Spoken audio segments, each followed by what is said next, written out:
تعالوا نعمل صينية سردينة في الفرن بطريقة سهلة جدا وبسيطة خالص خالص. أول حاجة معانا فلفل بارد أو حامي، معانا جزر، معانا ليمون، معانا توم. طبعا الكميات على حسب انتوا هتعملهم قد ايه.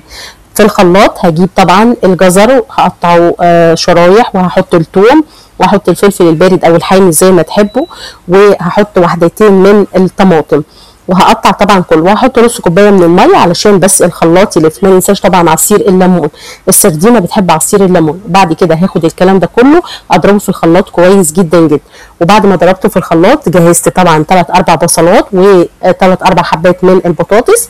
وطبعا برضو الكميات براحتكم خالص فيها، تقدروا تكتروا تقدروا تقللوا براحتكم. انا عامله كيلو من السردينه.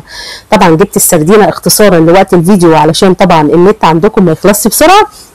جهزت كل حاجه، جبت سمكه السردينه نضفتها، بتنضف بطريقه سهله وبسيطه، عصرت عليها ليمون وسبتها شويه، وده كده شكلها.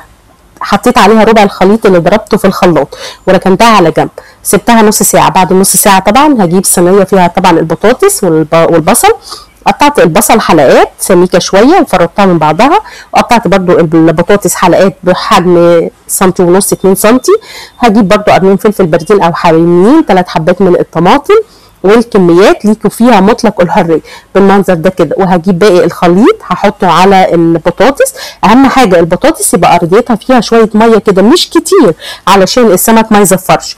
وبعد كده برص السمك السردينه بالمنظر دهوت كده. وتقدروا طبعا تعملوا في اي صينيه مدوره مستطيله مربعه براحتكم.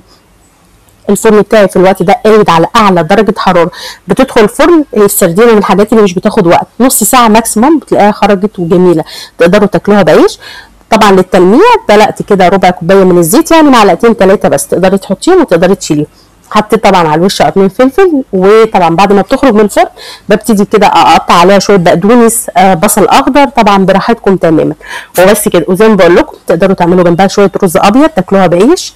احنا اكتفينا طبعا النهارده ان احنا ناكلها بعيش كده. واهم حاجه بقى نديها عصره من الليمونه اول ما تخرج من الفرن، لان السردين بيحب الليمون جدا. بصوا شكلها حلوه جدا سهله وبسيطه. في نص ساعه تكوني عامله غدا خطير. بصوا بقى البطاطس، هتقولوا البطاطس استوت يا نوني، كل حاجه مستويه وجميله وزي الفل اهي. لايك وشير اذا عجبتكم الوصفه. واذا انتوا جداد لسه على قناتي على اليوتيوب نرمين سمير، ما تنسوش تعملوا اشتراك في القناه. اشوفكم في اكله جديده على خير، وباي باي.